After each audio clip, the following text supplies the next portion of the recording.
Hello, my incredible viewers. Welcome to Sir Jude Stories. You're here for my very first video on this channel, and that makes you special. This is where it all begins, a place for stories about justice, revenge, redemption, and the moments that define us. Stories that will make you think, feel, and question what people truly deserve when their choices catch up with them. As a token of support, hit that subscribe button.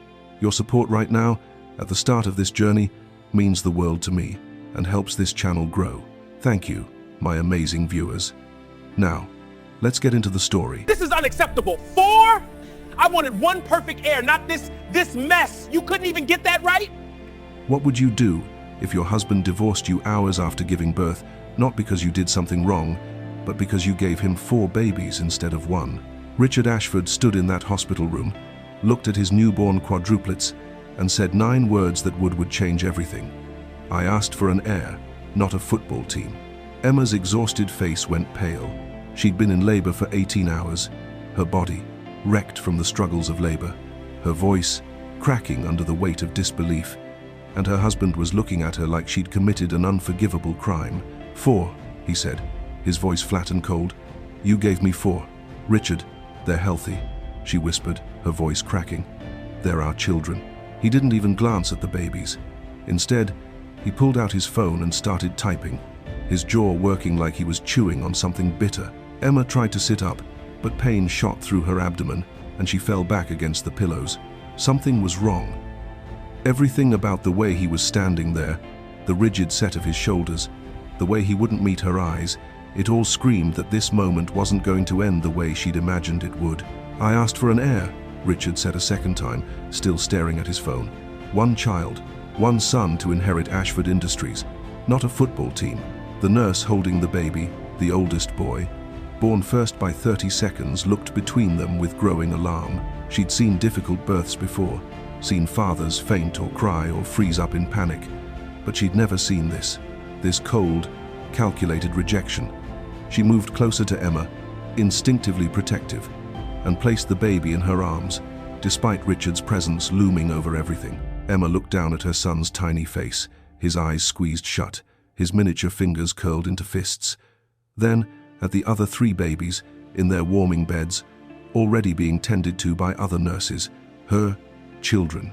4 perfect human beings she'd carried for 8 months, who'd arrived early because her body couldn't hold all of them any longer. And her husband, the man who'd promised to love her, who'd talked about starting a family like it was a business expansion plan, was looking at them like they were defective products. This is unacceptable, Richard continued, and now he was scrolling through something on his phone. Maybe his contacts, maybe his lawyer's number. I made it clear from the beginning, 1 heir, not this. Situation? Emma's voice came out stronger than she expected, fueled by something primal and fierce that she didn't know existed inside her until that exact second. These are your children. These are a liability. He finally looked up, and his eyes were cold enough to freeze blood. Do you have any idea what 4 college tuitions cost? 4 weddings? The inheritance split 4 ways instead of consolidated into 1 capable leader. You've diluted everything I've built. The nurse beside Emma gasped audibly. Another nurse, older and clearly more experienced with family drama, quietly stepped out of the room. Emma would later learn she'd gone to get security, sensing that something was about to break in a way that couldn't be fixed. I want a divorce, Richard said. The words dropped into the room like stones into still water, and Emma felt the ripples of them slam into her chest. I'll file the paperwork this week. You can have the house in Greenwich, the small one, not the estate, but I'm not paying for 4 children I didn't want. Emma's arms tightened around the baby in her arms. The little boy made a small sound, something between a whimper and a sigh, and she realized her hands were shaking. Her whole body was shaking, actually, tremors running through her like aftershocks. You can't be serious, she managed to say, but even as the words left her mouth, she knew he was. Richard Ashford didn't make jokes. He didn't bluff. He was a man who said what he meant and meant what he said. And right now he meant that he was abandoning his wife and 4 newborn children because they didn't fit into his 5-year business plan. I'm extremely serious. He pocketed his phone and straightened his tie, a gesture so absurdly normal in the context of what was happening that Emma almost laughed. Almost. "My lawyer will be in touch. Don't try to contact me directly." He turned toward the door, and that was when Emma realized something that made her blood run even colder than it already was.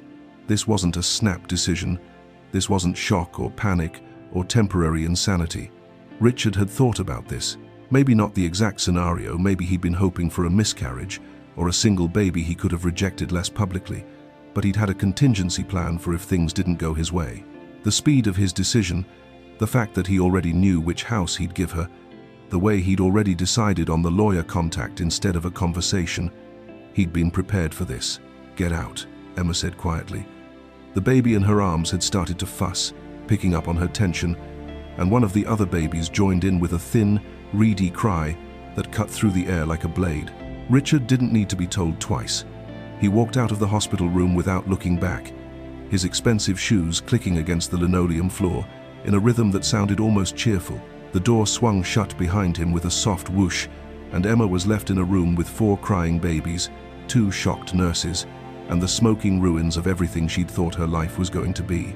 The lawsuit Richard filed made headlines within 48 hours. Not because he was divorcing his wife, wealthy men did that every day, but because of the grounds he cited. Breach of marital understanding regarding family planning. His lawyers argued that Emma had known his expectations for a single heir and had somehow allowed the multiple pregnancy to occur, as if she'd had any control over her eggs splitting and multiplying in her womb. The media ate it up. Television panels debated whether a man had the right to divorce his wife over quadruplets. Social media exploded with hot takes. Emma's face appeared on gossip sites. Photos from her hospital stay somehow leaked, showing her exhausted and overwhelmed with 4 crying infants. Richard's PR team spun it differently. He was the victim of a woman who'd trapped him with excessive children, who'd ruined his legacy planning with her biological chaos. Emma didn't have a PR team.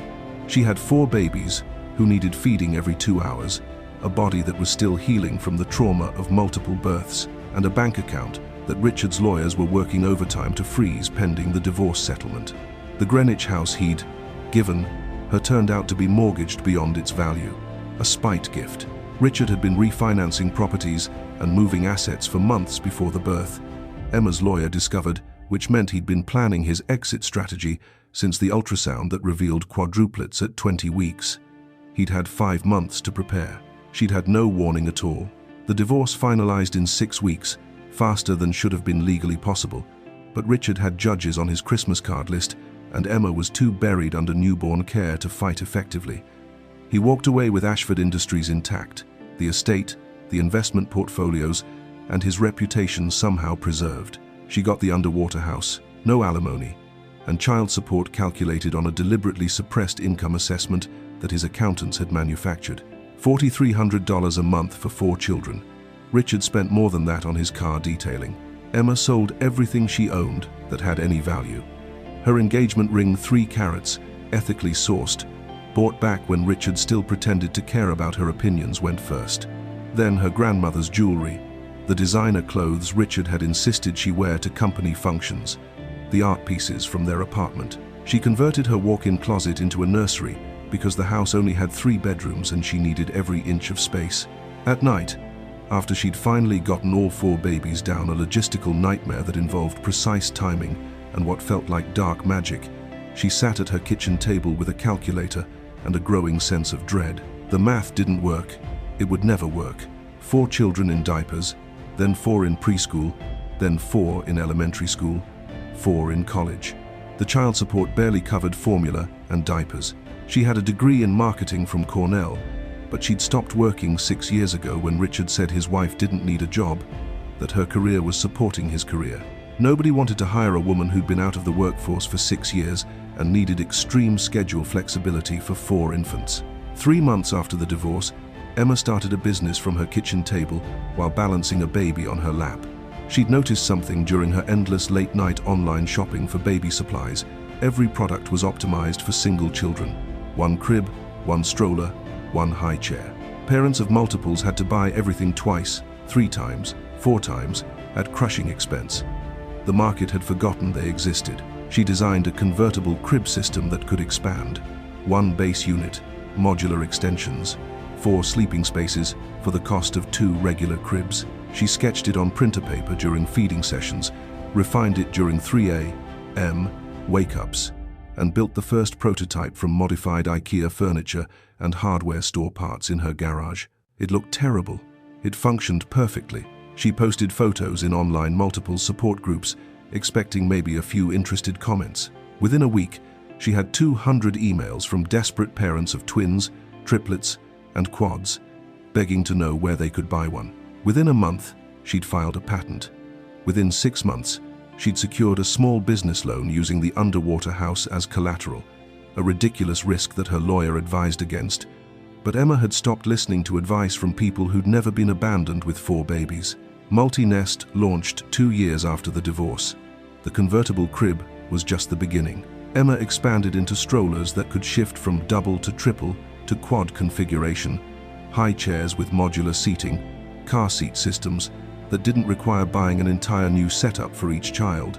She hired industrial designers, contracted manufacturers, and ran the entire operation from her garage-turned-office, while her children napped in shifts. Richard never sent birthday cards, never called, never acknowledged that his children existed beyond the grudging child support payment that appeared in her account each month, sometimes late, always requiring her lawyer to send threatening letters to his lawyer.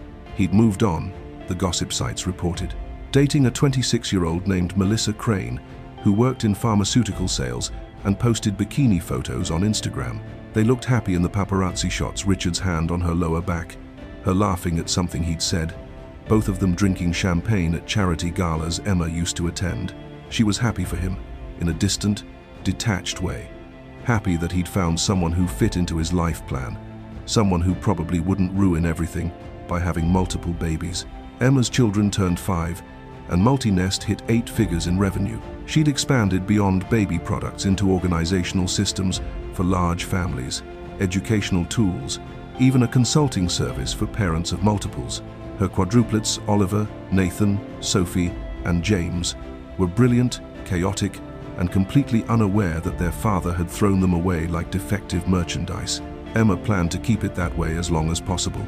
Richard's second marriage imploded on a Tuesday afternoon when his accountant called with news that should have been impossible.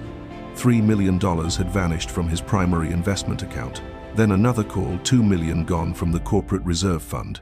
Then another. By the time the sun set, Melissa Crane had liquidated everything she could access and disappeared, leaving behind only a closet full of designer clothes and a note that read, "Thanks for the ride." She'd been planning it for 18 months, forging his signature, slowly gaining access to accounts, moving money in increments, small enough to avoid immediate detection. Richard's accountant had noticed the discrepancies during a routine audit, but by then Melissa was already on a flight to the Cayman Islands with a new passport and $23 million that used to belong to her husband. The divorce from Emma had cost him less than $2 million. Melissa's betrayal cost him nearly everything else. Ashford Industries hemorrhaged value when word leaked that the CEO had been embezzled by his own wife. Investors pulled out. Board members called emergency meetings. The company Richard had inherited from his father, the empire he'd been so desperate to preserve with a single perfect heir, started crumbling like a sandcastle at high tide. He tried to recover, sold assets, restructured debt, made promises he couldn't keep. But the damage went beyond finances. His reputation, the thing he'd valued above his own children, was destroyed. Business circles whispered about his judgment. How had he been so blind? How had he let a pharmaceutical sales rep with a community college degree take him for everything? Richard had always prided himself on reading people, on making smart decisions, on controlling outcomes. Melissa had read him better. She'd identified exactly what he wanted, a young, beautiful woman who agreed with everything he said and made him feel powerful, and she'd played that role perfectly while systematically draining his accounts. 3 years after Melissa disappeared, Richard lived in a 2-bedroom apartment in Stamford and drove a 7-year-old Lexus. Ashford Industries had been absorbed by a competitor in a hostile takeover. The estate was gone, sold to a tech CEO. His investment portfolio had been liquidated to pay legal fees and tax liabilities. The man who divorced his wife for giving him too many heirs now had nothing to pass on to anyone. He thought about Emma sometimes. Late at night, when sleep wouldn't come, and the walls of his mediocre apartment felt like they were closing in. He wondered if she'd ever remarried, if someone else was raising his children, if those 4 babies had grown into anything worthwhile. Pride kept him from searching for information. Pride and something else, shame maybe, though Richard had never been particularly good at identifying that emotion in himself. Then he saw the Forbes article, Emma Ashford, How a Divorced Mother of Quadruplets Built a $200 Million Empire. The headline jumped out at him from a magazine in his dentist's waiting room, and for a moment he thought he was hallucinating. Emma's face smiled from the glossy page, older but somehow more vibrant than he remembered. Behind her stood 4 teenagers, 3 boys, and a girl, all of them tall and confident, and clearly hers. Richard picked up the magazine with trembling hands. The article detailed everything. How Emma had started Multinest from her kitchen table with 4 infants and a sketch design. How she'd bootstrapped the company through small business loans and sheer determination. How her children, now 15 years old, had become involved in the business, each bringing different skills. Oliver handled logistics and operations with a mind for systems thinking. Nathan had a gift for design and held 3 patents of his own. Sophie ran their social media presence with a following in the millions. James, the youngest by 4 minutes, was already consulting with the finance team on investment strategies. The quadruplets Richard had rejected as a liability were now the foundation of a business empire worth more than Ashford Industries had ever been. Emma's company had expanded internationally. She'd written a best-selling book about entrepreneurship and single parenthood. She sat on boards, mentored other business owners, and donated heavily to causes supporting single mothers and multiple birth families. The article mentioned the divorce only briefly, noting that Emma had overcome an early setback to build her success. Richard read the article 4 times, his jaw clenching tighter with each pass. The universe had made a mistake. He was supposed to be the successful one, the empire builder, the legacy creator. Emma had been his wife, a supporting player in his story. These children were supposed to be his burden, not his loss. He started researching obsessively, found Emma's company website, social media accounts, press coverage, watched YouTube interviews where she talked about balance and resilience and the power of necessity breeding innovation. Saw photos of his children. He still thought of them as his, even though he'd abandoned them 15 years ago, thriving in ways he never imagined. Sophie had Emma's smile. Oliver had Richard's nose and his grandfather's intensity. Nathan looked like both of them, a genetic blend that was almost eerie. James had Emma's eyes, but Richard's build, already over 6 feet tall at 15. They were remarkable, all of them, and Richard had walked away from them when they were hours old because they didn't fit his plan. The shame he'd never been good at identifying finally arrived, and it brought company regret, longing, and a desperate, clawing need to fix what he'd broken. He told himself he wanted to apologize, to reconnect, to be a father to the children he'd rejected. But underneath that narrative, in the parts of himself he didn't examine too closely, Richard saw an opportunity. Emma was worth $200 million. His children were accomplished, connected, and powerful. If he could reconcile with them, if he could somehow worm his way back into their lives, maybe he could salvage something from the wreckage of his own failures. Richard showed up at Emma's office on a Thursday morning without an appointment. The Multinest headquarters occupied 3 floors of a renovated factory building in New Haven, all exposed brick and industrial windows that flooded the space with natural light. He'd rehearsed his speech during the 40-minute drive, testing different versions until he found one that sounded sufficiently humble without completely destroying his dignity. The receptionist, a young man with impressive tattoos and an unimpressed expression, asked if he had an appointment. Richard gave his name and said he was family. The receptionist's eyebrows rose, but he picked up the phone and spoke quietly. Then he gestured to a waiting area filled with Multinest products, the convertible cribs that had started everything, modular furniture systems, organizational tools designed for chaos. Richard waited 30 minutes before Emma appeared. She wore dark jeans and a cashmere sweater, her hair shorter than he remembered, silver threading through the brown in a way that somehow made her more striking. She looked at him without surprise, without anger, without anything at all except a mild, polite curiosity that was somehow worse than either of those options. "Richard," she said, not a question, just an acknowledgement of his presence, the way you might note that it was raining. "Emma, you look well." "I am well." She didn't invite him back to her office, didn't suggest they go somewhere private, just stood there in the lobby with employees walking past, some of them glancing over with barely concealed interest. "What do you need? Not what brings you here or why are you here? What do you need?" Like she'd already figured out that he wanted something and was simply waiting for him to state it plainly. Richard had forgotten how direct she could be. During their marriage, he'd mistaken her quietness for passivity, her tendency to listen more than talk, for a lack of opinions. Now, standing in the lobby of the company she'd built from nothing, he realized his mistake. Emma had always been direct. He'd just never bothered to pay attention. "I wanted to apologize," he said, and he meant it, at least partially, for how I handled things. After the birth, the divorce, all of it. Emma's expression didn't change. "Okay. Is there anything else?" The dismissal stung more than anger would have. She wasn't even interested enough to be upset with him anymore. 15 years had passed, and Emma had clearly processed whatever feelings she'd had about his abandonment and moved on completely. "I'd like to meet them," Richard said. "Our children, if that's possible, if you think it would be appropriate." Now Emma's face shifted, but not in the way he expected. Her mouth tightened, and something sharp flashed in her eyes. Not pain, but something harder. "Protective. They know who you are," she said quietly. "I never lied to them about what happened. They've known since they were old enough to understand that their father walked out of the hospital room and chose not to be part of their lives." Richard felt his carefully constructed humility cracking. "I was young. I made a mistake. People change. You were 36, Richard, not young. Old enough to know exactly what you were doing." Emma crossed her arms. "And you're right. People do change.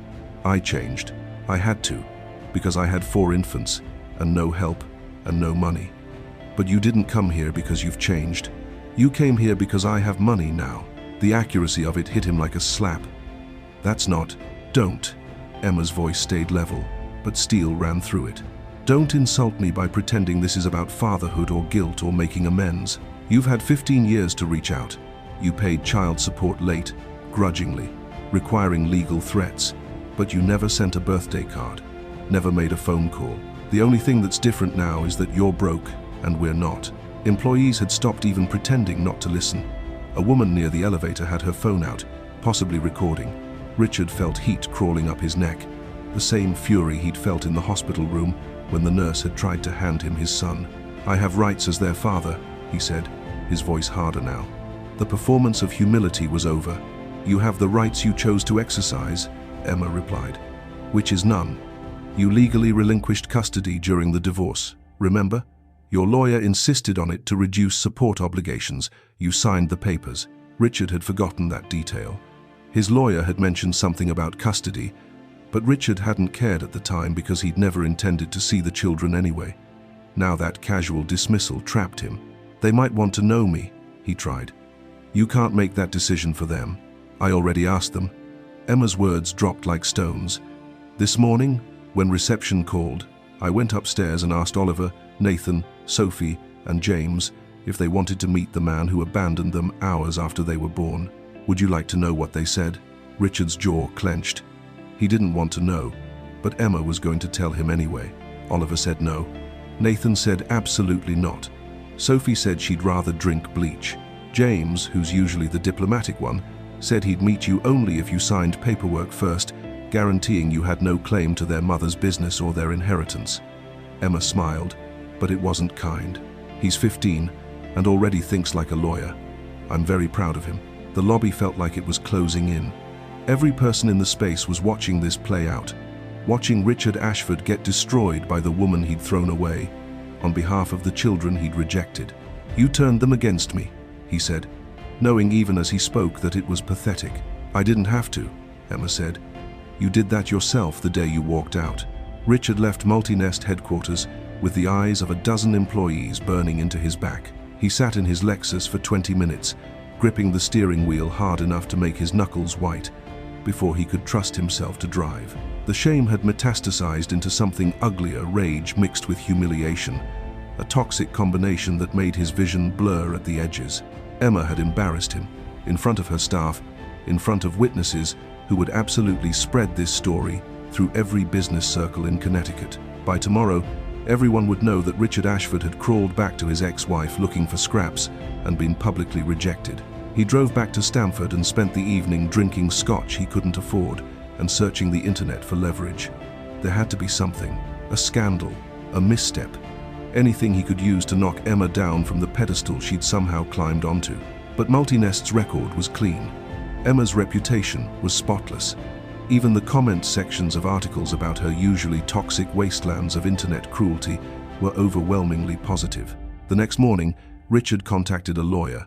Not his divorce attorney, who'd retired to Florida, but a younger man who specialized in family law and had a reputation for aggressive tactics. Richard explained the situation, carefully edited to make himself sound more sympathetic, and asked about his options for pursuing visitation rights or parental access. The lawyer listened, asked pointed questions, and then delivered news that Richard didn't want to hear.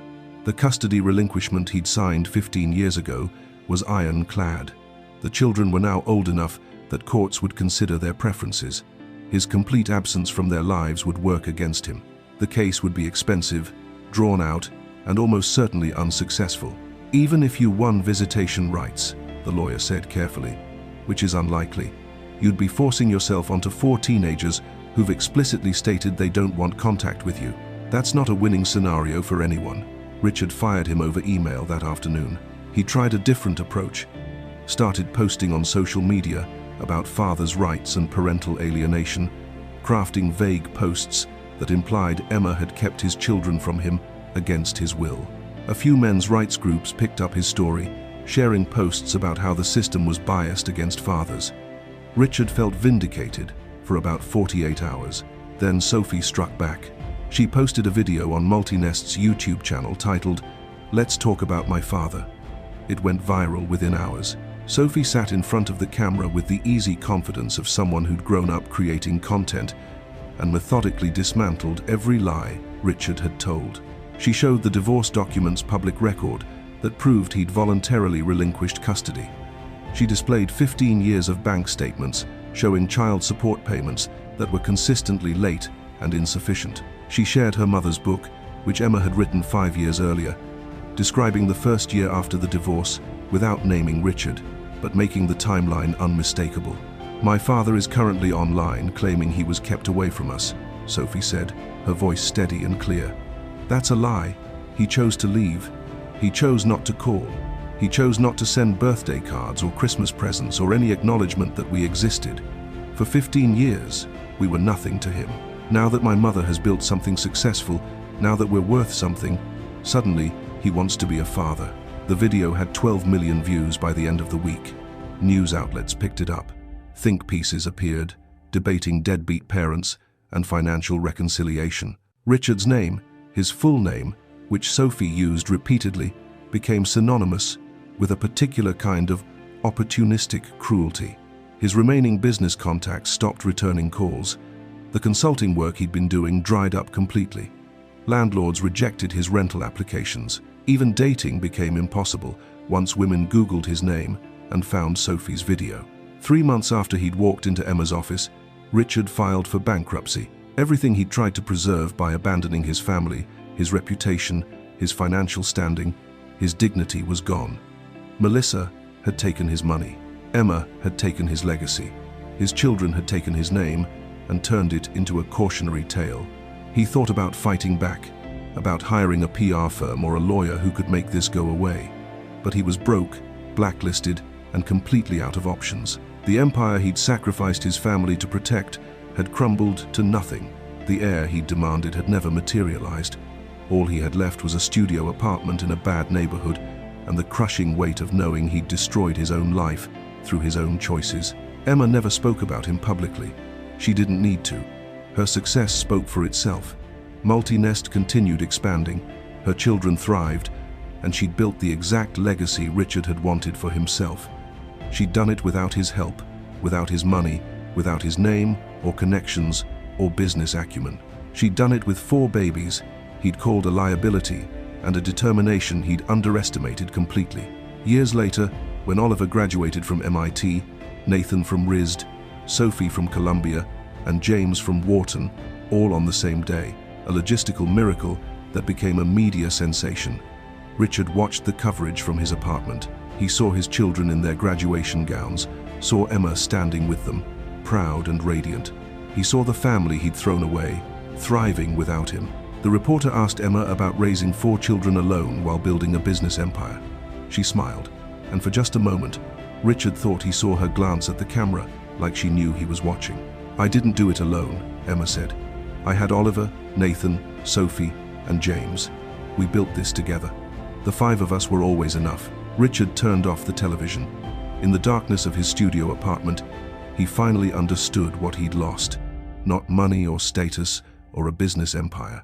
He'd lost the only thing that actually mattered, 4 people who would have loved him if he'd let them. A woman who would have stood beside him through anything.